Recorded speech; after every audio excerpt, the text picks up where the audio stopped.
Good morning, Metalheads here now. Welcome to a new episode of a Metal Meltdown! Today we'll be looking at some of the most anticipated albums of 2020. Why? Well, there's a couple reasons for that. A is January, and it's very early in January, and therefore there's just not a lot of new music to talk about just yet. So, I'm not gonna lie, I'm kind of biding some time here. And B, but most importantly, there's a lot of cool music coming out in 2020, at least that we know of, or even, the stuff that we think's coming out sounds pretty cool, It's cool stuff. Now, we're going to be looking at three different types of albums in today's video. The first type are albums that we have all the necessary information for. We know the album title, we have the album cover, we know the release date, we may have even heard a couple of songs already. For obvious reasons, these are all albums that would be released within the next 2 to 3 months, but nonetheless. The second type is albums that we're missing a little bit of information for, but we know that they're coming out sometime this year. Maybe we have an album cover, and maybe we have an album title, maybe we have heard one song, but we definitely don't have a release date, and we're still missing enough details to know when this thing is coming out and what it's going to look and sound like. But we do know that it's coming. That much is absolutely certain.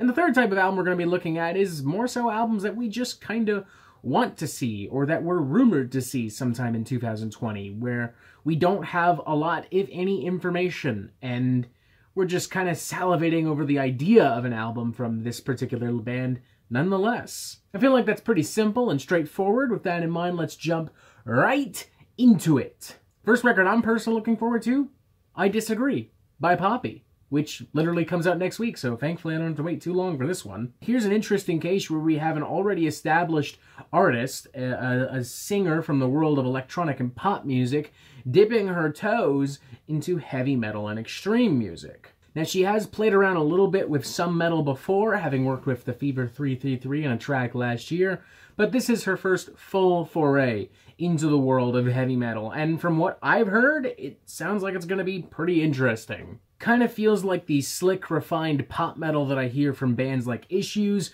but with a little bit more of the sexual, sensual edge of an artist like Grimes.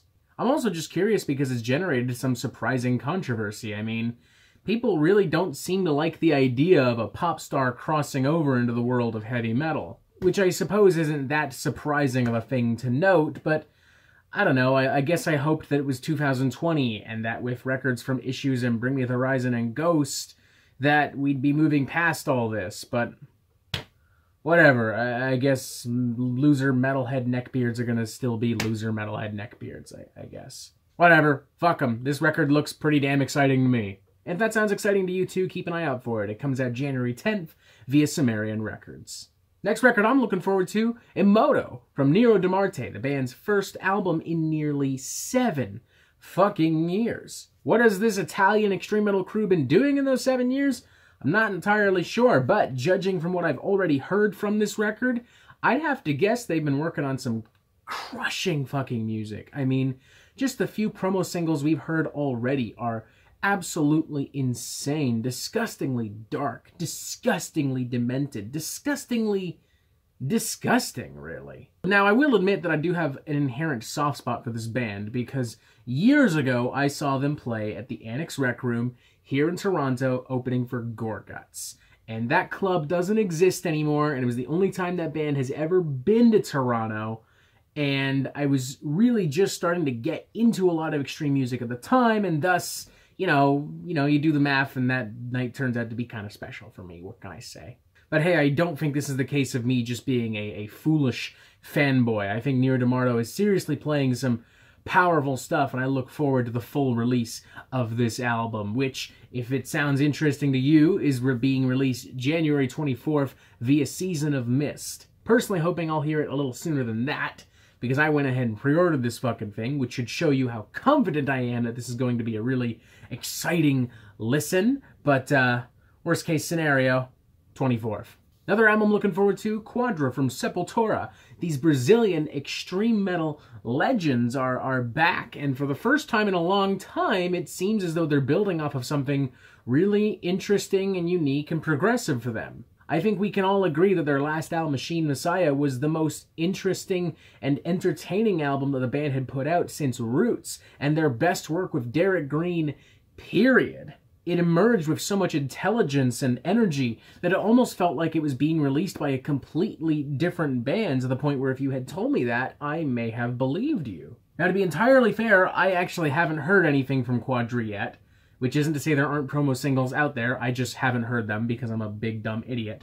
But I can't help but get the feeling that they're building off of that previous record in the same way that Sepultura used to build off their records in the early days. You know, they very quickly went from being a black and death metal band to a really nasty extreme thrash metal band to, you know, whatever the fuck you want to classify Arise as, dark, industrial influenced death thrash? I don't know. And if that's the case, then Quadra could definitely be an album to look out for, and could very well re-cement Sepultura as kings of extreme music. Look for that on February 7th via Nuclear Blast Records. I don't know how some of y'all are going to react to this next one, so I'm just going to go ahead and say it, and we're just going to have to deal with the consequences as they appear. But full disclosure, I'm kind of excited for that Suicide Silence record, entitled Become the Hunter. I know, everyone calm down. I know that half of you hate this fucking band now because they made a new metal record and apparently that's selling out. And I know the other half of you hate this band because you're a bunch of fucking elitists that can't handle some grooves and shit. I know, just leave it all in the comments. I'll sort it out later, by which I mean I will ignore you and laugh at you. But I don't know what to tell you. I'm excited for this record. I am disappointed that they're not going to be sticking with the Deftone influences that made their self-titled record, in my opinion, such a mature and exciting experience.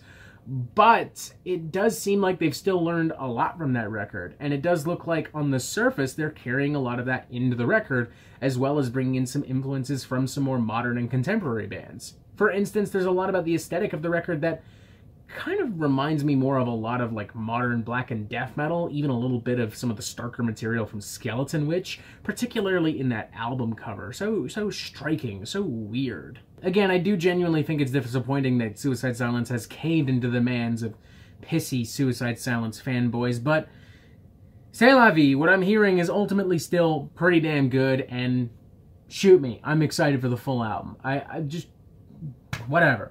Shoot me. Fuck it.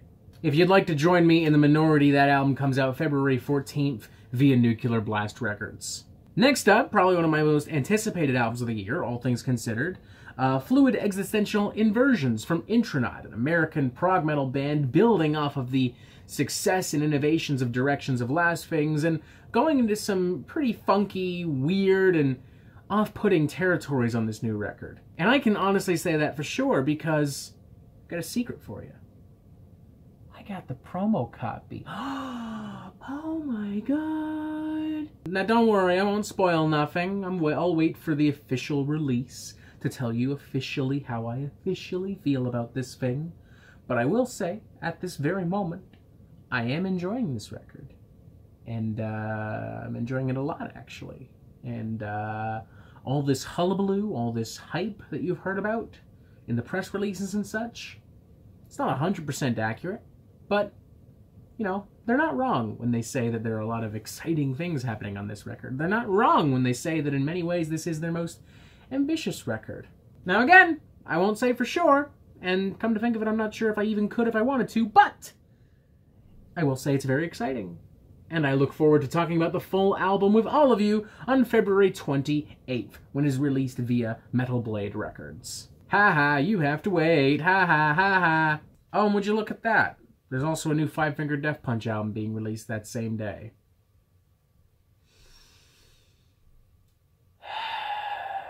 Here we go again. Pretty sure a lot of you are going to be expecting a pretty salty review from me around that time because, you know, Five Finger Death Punch consistently lights a fire within my gut that destroys everything in its path. I honestly don't know if I have the energy to do that again, to be honest with you.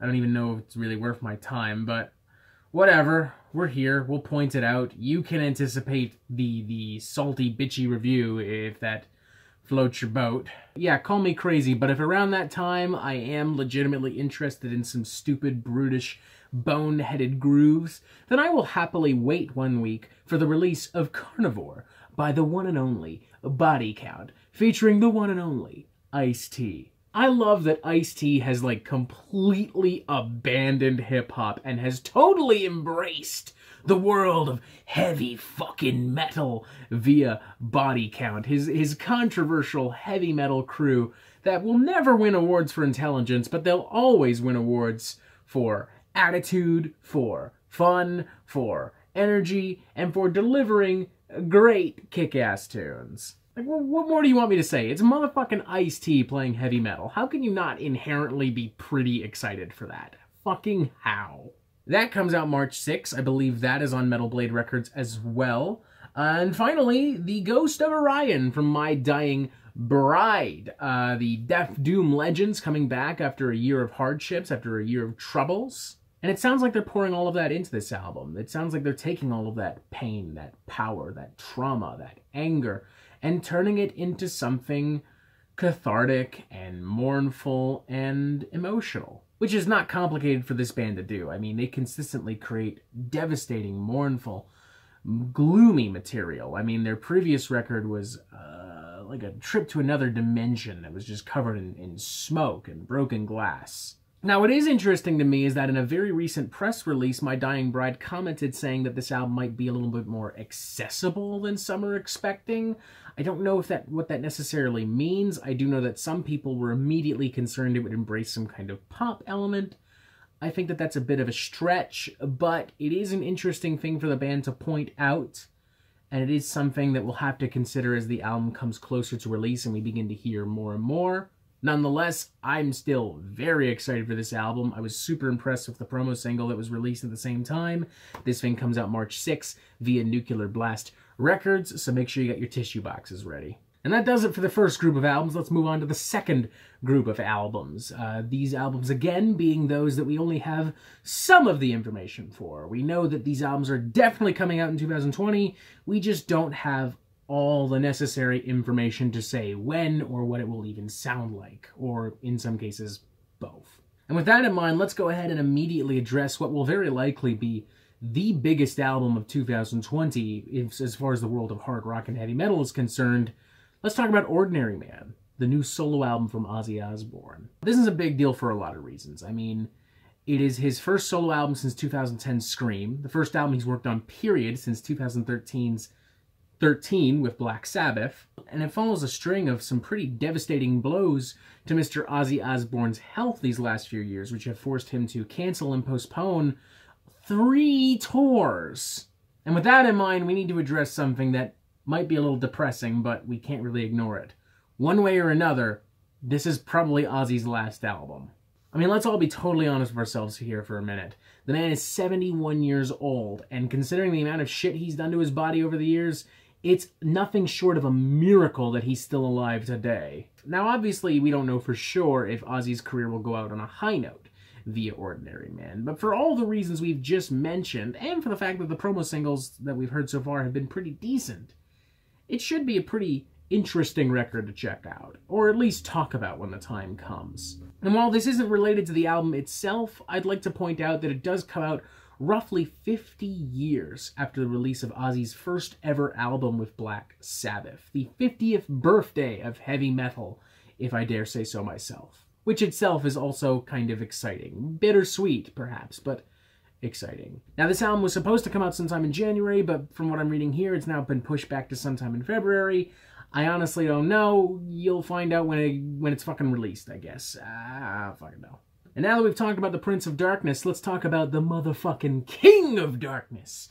King Diamond with his new solo album, The Institute, which also comes out after a pretty long gap in between albums, and also comes out after King Diamond has gone through quite a few health scares that, you know, questioned whether or not King Diamond would be able to even release this fucking thing. Now, King Diamond may lack the fame and recognition that Ozzy Osbourne so inherently has, but I honestly think this is probably the more anticipated record because King Diamond records are a lot more consistent. Ozzy's solo albums have varied from release to release, and, you know, let's be honest, the modern era of Ozzy has not been so kind.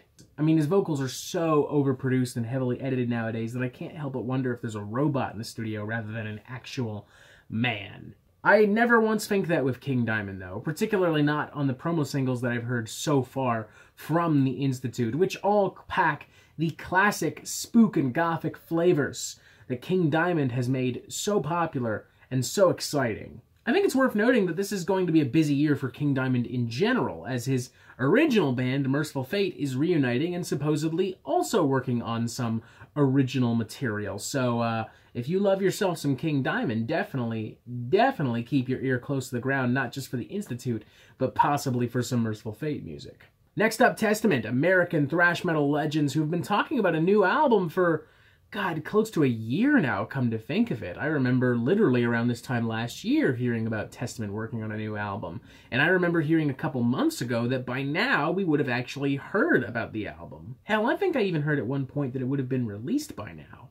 Now, obviously, since we haven't seen or heard anything substantial come out of this potential Testament record, it's hard to say for sure if there is a Testament record. In fact, all things considered, it is still, just talk at the moment. But I'm still keeping it in this group, in this video, because frankly, it's not like they're lying to us or anything. I just think that they haven't had the right time to really talk about this album in full detail. We know for sure that there is a Testament album coming out this year, possibly within the next few months.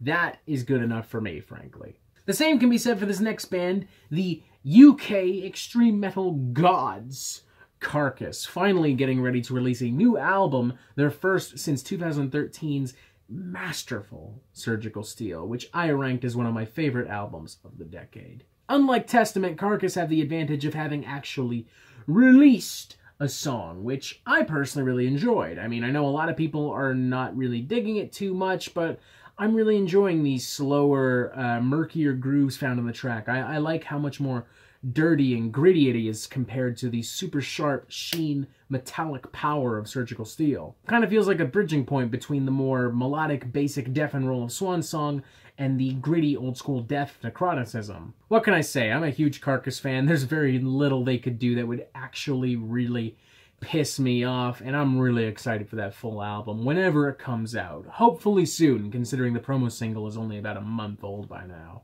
And finally, let's talk about this little band called Code Orange, who haven't made any kind of announcement officially or even unofficially regarding a new album, but they are certainly working on something, and I don't think it's a children's book.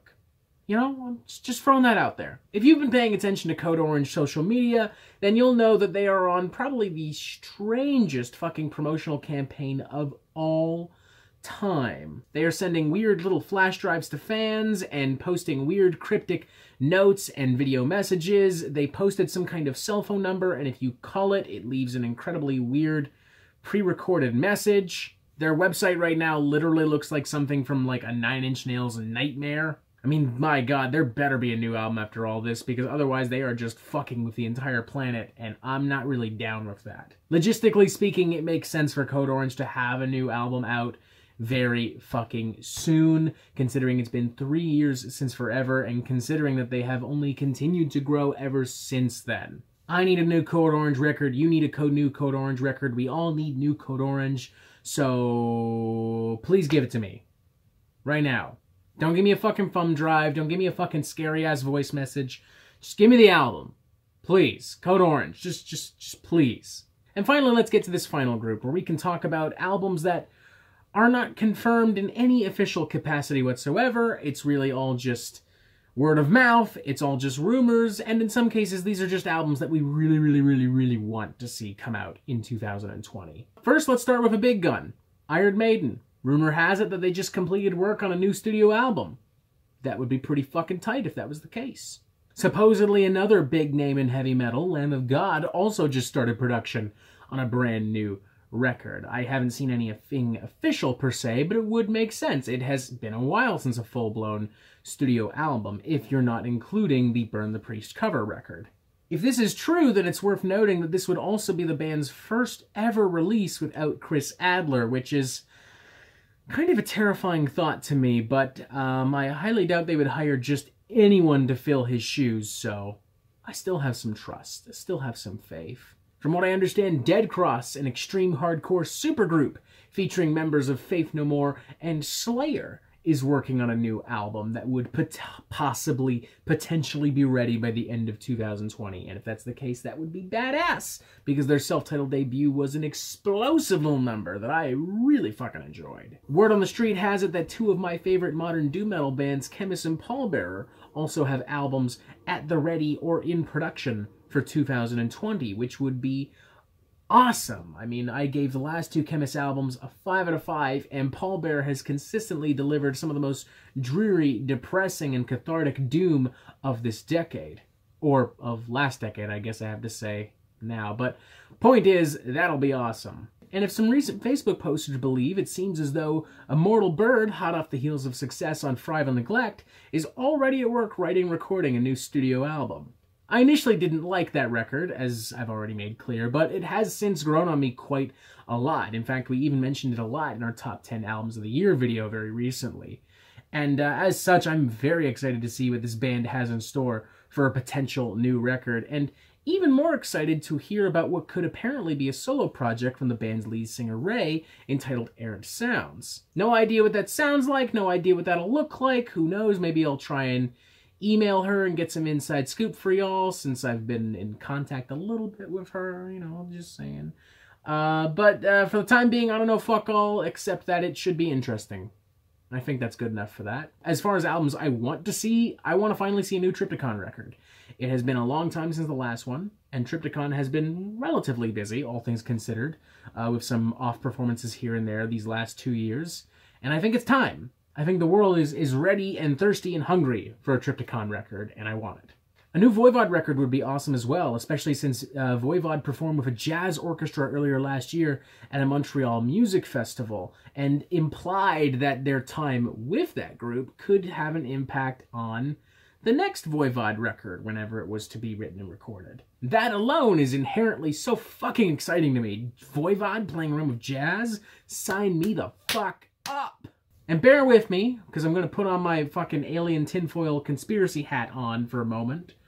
But I'm going to say that it would be pretty cool to hear a Full of Hell and Lingua Ignota record, something that both artists had actually teased about a little bit in the last year. Lingua Ignota, via Instagram, refused to definitively answer if she would make an album or has made an album with Full of Hell, which itself is curious. It's also worth noting that the two artists are scheduled to officially collaborate at the Roadburn Fest later this year, and I don't think it's unreasonable at all to say that a full album could absolutely stem from that, especially since bands have been born out of similar collaborations at Roadburn Festival. Take, for instance, the Waste of Space Orchestra, which saw the combined efforts of Aranci Pazuzu and Dark Buddha Rising. I mean, Jesus, can you imagine the devastating emotional energies of Caligula combined with the menacing grindcore of Weeping Choir? Sign me the fuck up. That's an Album of the Year contender already, dude!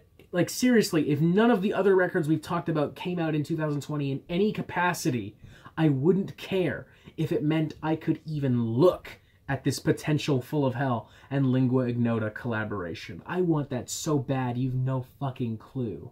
And I'm actually going to finish this off by responding to a few people who have already voiced what albums they would like to see in 2020 via a community post that I made a couple days ago. Joshua Craig says, God Dethroned, Illuminati, and Demons and Wizards. 3 are what I'm looking forward to the most so far. I'm not familiar with Illuminati, so I won't comment on that. God Dethroned would be pretty cool, though. Demons and Wizards, I don't know. I don't really care about Demons and Wizards. I know that a lot of people do. I know a lot of people were super fucking excited when they announced their reunion. I just didn't give a shit. I might be biased because I don't really like a lot of power metal and stuff like that, and if that's the case, I'll, you know, happily stand to the side and let y'all enjoy this. I mean, who knows, maybe when the full album comes out, I'll change my mind and I'll really enjoy it, but for now, yeah, I'm not pumped, and I'll probably skip it for the sake of not being a biased asshole on camera. Fancy Torchic says, I need some more Tala, and Nothing More supposedly working on a new album with 8 strings riffs. Nothing More are a really cool band. I would not mind hearing a new album from them. As far as this whole 8-string thing, I don't know. I've listened to enough gent and modern prog metal by now to know that 8 strings hardly makes a fucking difference if you can't bring it. But, to be fair, Nothing More does kind of consistently bring it, so maybe I'm just being a cynical asshole. Wouldn't mind hearing some more Tala as well. I wasn't a huge fan of the last EP they did, but there's a lot of ideas and concepts on there that I really like, and I think that in the hands of the right producer, could be expanded into something really exciting and engaging. Vers Libre says, Turd Coffiner will bring the medals. I don't know anything about this band, and I can't really find much about them online, so maybe they're like a super cool local band from where you're from, or maybe I've just been looking in the wrong places. Whatever the case may be, I don't have enough knowledge to comment on this, so I'm simply going to nod my head, give you a thumbs up, and I'll take your word for it. Gory J says Code Orange, Warbringer, Megadeth, Anthrax. New Anthrax would be cool. I didn't think they were working on an album, but I wouldn't mind hearing a new album either. For All Kings was pretty damn solid. Warbringer, I was under the assumption was supposed to release an album last year. I don't know what happened there, but also would not mind hearing another Warbringer record. And yeah, I'd like to hear more Megadeth as well, come to think of it. I mean, Dave Mustaine had beaten fucking cancer, you know? I want to see him come back, even if just for that reason, to fucking stick it to cancer. Because, you know, fuck cancer.